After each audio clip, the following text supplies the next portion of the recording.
She caught me staring again. With the smallest smile, she tilted her head and teased, "Are you always this distracted in class?" I laughed it off, but my heart knew this was the beginning of something I couldn't ignore. I'll never forget the way she said it. The room was quiet that afternoon, the kind of silence that always settles in when concentration runs thin. Pens tapped against notebooks. The faint hum of the projector filled the air, and I was supposed to be focused on the assignment in front of me. Supposed to be. But I wasn't. Instead, my eyes kept drifting toward her. The way she carried herself at the front of the room, calm, assured, yet never unkind, had a weight that was impossible to ignore. She wasn't just explaining the lesson. She was shaping the room with her presence. Every gesture of her hand, every pause before she spoke, seemed intentional, almost graceful. I didn't realize how long I had been staring until her gaze met mine. Sharp at first, but softening instantly, as though she'd caught me doing something harmless but amusing. And then, with the faintest smile tugging at her lips, she asked the question that left me stunned. "Are you always this distracted in class?" The words weren't scolding. They weren't even serious. They were laced with something playful, something that made my chest tighten before I could think of a reply. A few students chuckled, glancing back at me, and I managed to shrug it off with a grin, pretending I wasn't rattled. But I was. Her voice lingered in my ears long after the moment passed. The warmth in her tone, the sparkle in her eyes as she teased me. It was more than a simple correction. It felt like she had seen through me, noticed what I had been trying so hard to keep under control, the way my attention kept slipping from the work to her. For the rest of the class, every sound seemed sharper. The soft clink of her bracelets whenever she gestured, the faint rustle of papers as she leaned over a desk. Even the scent of her perfume, warm, understated, seemed to circle back to me no matter how hard I tried to focus on the page in front of me. I scribbled notes I barely understood, each line of ink carrying the memory of her teasing words. When she spoke to the group again, I caught myself listening not to what she was saying, but to how she said it, the cadence, the warmth, the little lift at the end of her sentences that made them feel almost like invitations. At one point, she walked past my desk, the hem of her skirt brushing softly as she moved. I kept my eyes down, but I felt her presence, close enough to stir the air. She didn't stop, didn't say anything, but I caught the faintest trace of her perfume again, and it made my pulse quicken. By the time class ended, I had no idea what I'd written in my notebook. But I knew, with a certainty that unsettled me, that her question would echo in my mind long after I left the room. "Are you always this distracted in class?" Yes. Around her I was. I lingered after class that day. At first, I told myself it was because I hadn't finished my notes. My pen scratched across the page, filling in half-hearted sentences that I'd already forgotten the meaning of. But the truth was simpler and harder to admit. I just wasn't ready to leave her presence. She was stacking papers at the front desk, methodical but unhurried. The other students filtered out in clusters, laughter and footsteps echoing down the hall until the room emptied. A hush settled, leaving just the two of us. I could feel the shift in the air, the kind of silence that presses against your skin, asking to be broken. She glanced up and noticed me still there. "Did you have a question?" she asked, tilting her head slightly, her bracelets giving a soft clink as she set the papers aside. I hesitated.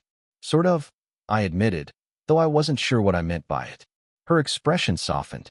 "Go on." I asked something about the lesson, fumbling with my words, trying to mask the fact that my real question had nothing to do with class. She leaned against the desk as she answered, explaining patiently, her tone calm, but with that undercurrent of warmth I'd started to recognize. But then, something shifted. Her explanation drifted, ever so slightly, into something personal, an anecdote about how she first studied this subject years ago, and how much it had changed for her since then. It wasn't rehearsed, and it wasn't necessary for the lesson. It was simply her sharing a piece of herself. I found myself smiling as she spoke, not at the story itself, but at the way she told it. Her voice carried a quiet sincerity, and when she laughed softly at her own memory, I felt my chest tighten. "Does that make sense?" she asked finally, her eyes meeting mine again. "Yeah," I said quickly, but the word came out softer than I intended. My throat felt dry. For a moment, we just looked at each other. The kind of moment that stretches a little too long, toes the line between polite silence and something heavier. She broke it with a smile, tucking a strand of hair behind her ear. Good. Then you should head home before you end up more distracted than you were during class. Her tone was light, teasing again, but not in front of anyone else this time, just for me. I chuckled, slipping my notebook into my bag. But the smile on my face didn't feel like the casual grin I usually wore. It felt more like a secret I wasn't ready to name.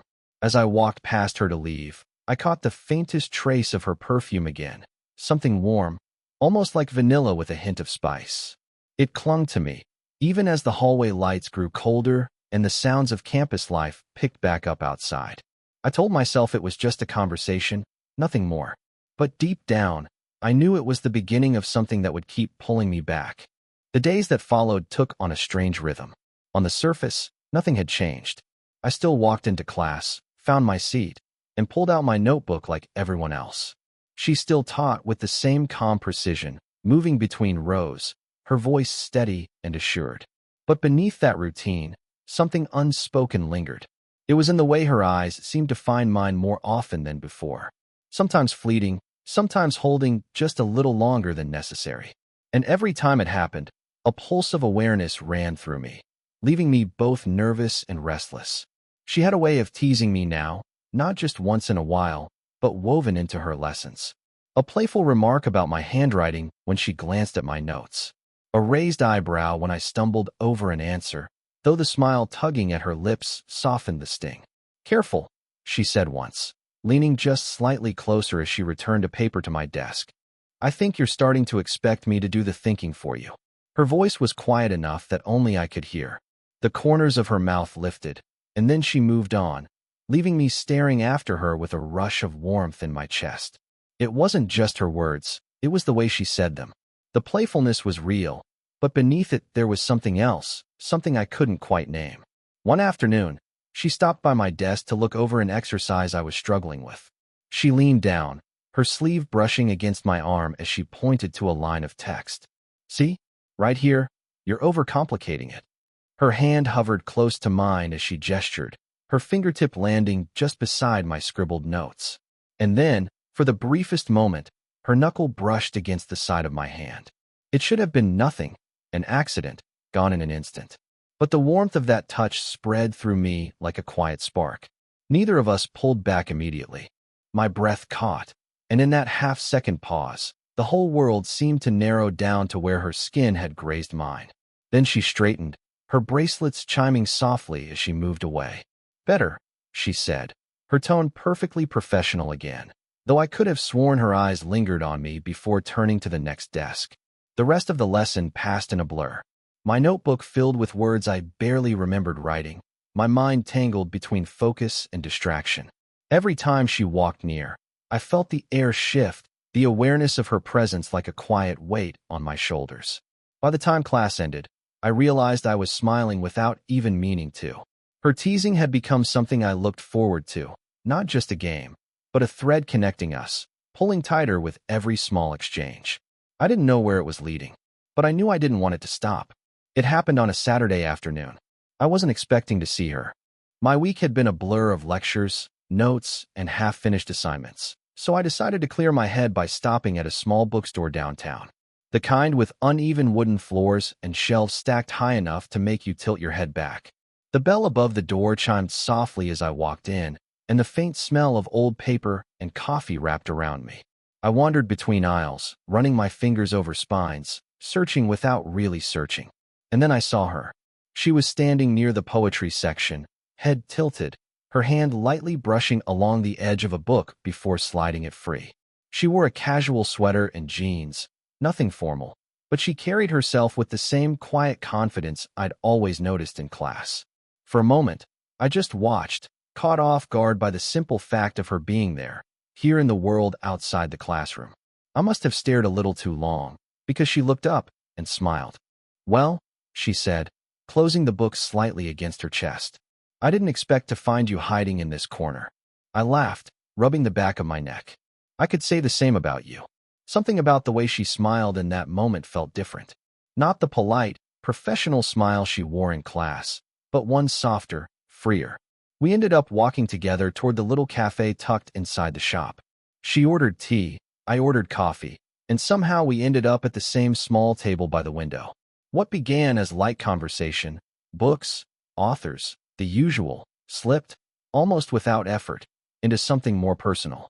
She spoke about how she used to spend hours in bookstores like this when she was younger, how they felt like safe places, sanctuaries. Her voice softened as she said it, her fingers tracing the rim of her cup as though she was turning the thought over carefully. I told her about the books I read when I couldn't sleep, how words seemed to anchor me when the world felt too fast. She listened intently, her chin resting lightly against her hand, her eyes never leaving mine. There were pauses in the conversation, but they weren't empty. They carried weight, like the silence was another layer of what we weren't yet saying aloud. At one point, she leaned forward to show me a passage from her book, sliding it across the table so I could read. Her hand brushed against mine as she did, and the touch was feather-light, but it lingered in my chest long after. When we finally stood to leave, the late afternoon light spilled through the windows, painting her hair in gold. We walked out together, side by side, until the street split us into different directions. She gave me a small, knowing smile before turning away, and for the rest of the day, I carried the warmth of that smile like a secret I couldn't put down. By the time the next class rolled around, it felt impossible to pretend things hadn't shifted. I sat at my desk, pen poised over paper, but my focus was elsewhere. Every time she moved across the front of the room, I caught myself noticing details I shouldn't. The way a lock of hair slipped loose near her temple, the way her laughter carried when a student made a clever remark. It wasn't just me. I started to sense it from her too. When she called on me that day, there was something different in her tone. My name left her lips slowly, drawn out, as if she was savoring the sound of it. A few students glanced my way, expecting me to answer quickly, but my mind was caught in the way her eyes lingered on mine. I stumbled through a response, not entirely wrong, not entirely right either. She tilted her head, lips pressing into the faintest smile. "Close," she said softly, "but you can do better." Her voice was calm, but her gaze didn't waver. For a heartbeat too long, the room felt empty except for the two of us. Later, as class ended and students filed out, she stood by the doorway, offering a casual word here and there to those who passed. I gathered my things slowly, half hoping, half dreading what might happen if I lingered again. When I finally reached the door, she stopped me. "Hold on a second," she said, her voice low enough that the words seemed meant for me alone. I froze, turning back. She looked at me for a moment, as if deciding how much to say. Her hand rested lightly on the doorframe, her bracelets catching the light. "You've been," she hesitated, searching for the right word, "distracted lately." The corner of her mouth curved just slightly, a trace of the teasing tone she'd used before, but there was something else underneath it, something heavier. I swallowed. "Maybe I have." Her eyes searched mine, and for a moment, I thought she might press further, that she might say what we were both dancing around. But instead, she exhaled softly and straightened her posture. "Stay focused," she said gently, almost kindly. "I'd hate to see you lose your way." The words were simple, perfectly appropriate, but they didn't feel simple at all. They felt layered, as if stay focused meant more than just academics. A reminder, perhaps, that we were walking a line neither of us could name aloud. I nodded, managing a faint smile. "I'll try." For a moment, neither of us moved. The hallway outside had grown quiet, the last of the footsteps fading away. The air between us felt heavier than it should have, charged with everything unsaid. Her hand twitched slightly, as though she might reach toward me, but she didn't. Instead, she gave the smallest shake of her head, her eyes softening with something that looked almost like regret. "Good night," she murmured. And just like that, the moment was gone. But the weight of it stayed with me long after I walked away, pressing against my chest with every step. The night it happened, the sky opened without warning. Class had run late, the kind of evening where the fluorescent lights seemed harsher than usual against the dark windows. By the time I stepped outside, rain was already falling in steady sheets, pooling across the pavement and blurring the glow of the street lamps.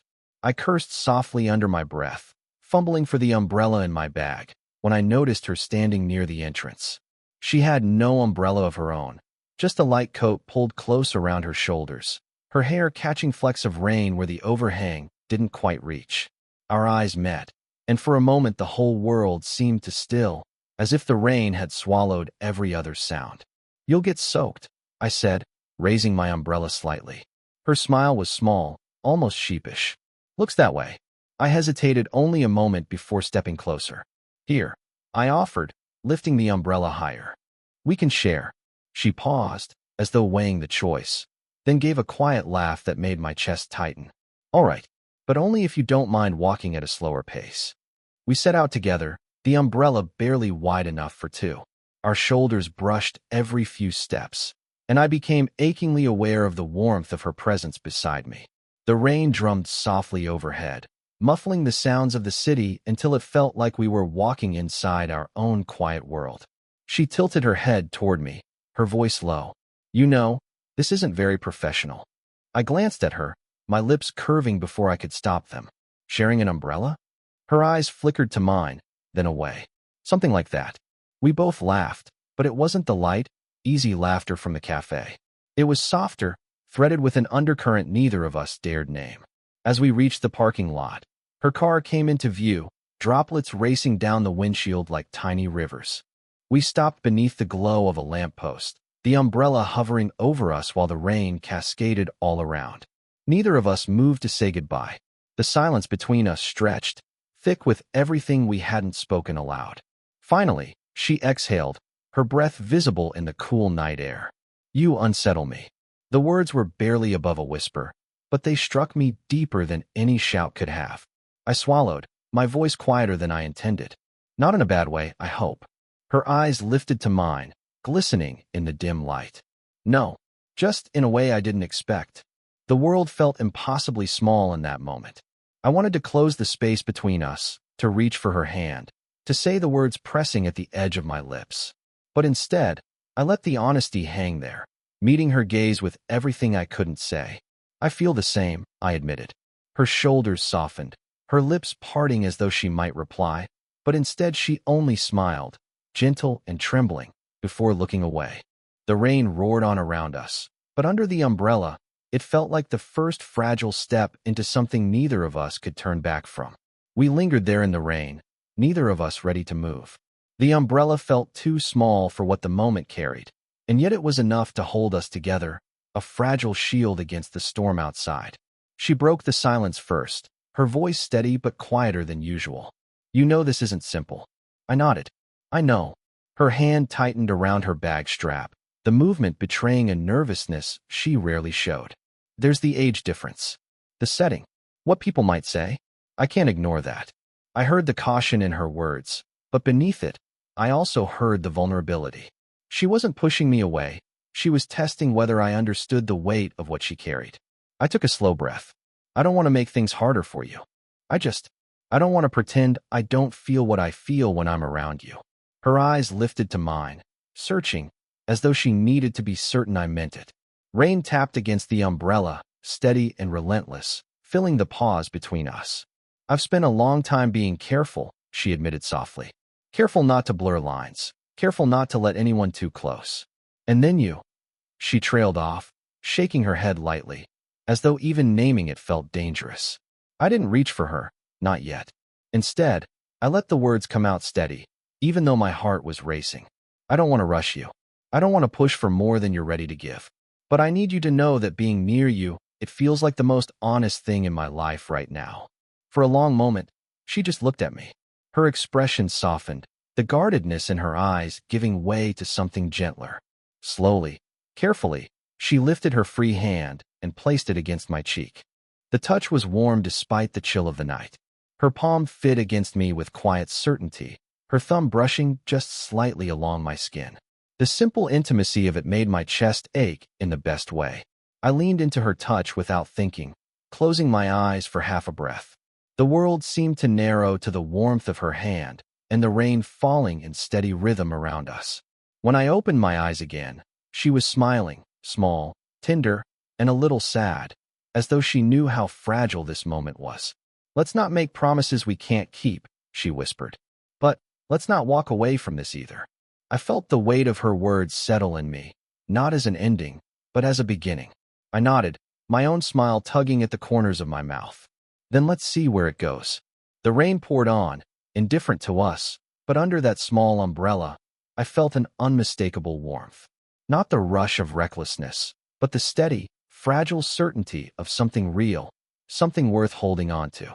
When she finally pulled her hand back, she gave me one last lingering glance before stepping toward her car. And as she drove away, I stood there under the umbrella, my he. If this story touched you, don't forget to like and subscribe for more slow burn romances. And let me know in the comments, have you ever felt that quiet spark with someone, the kind that lingers long after they've walked away? RT full, knowing the story between us was only just beginning. 13.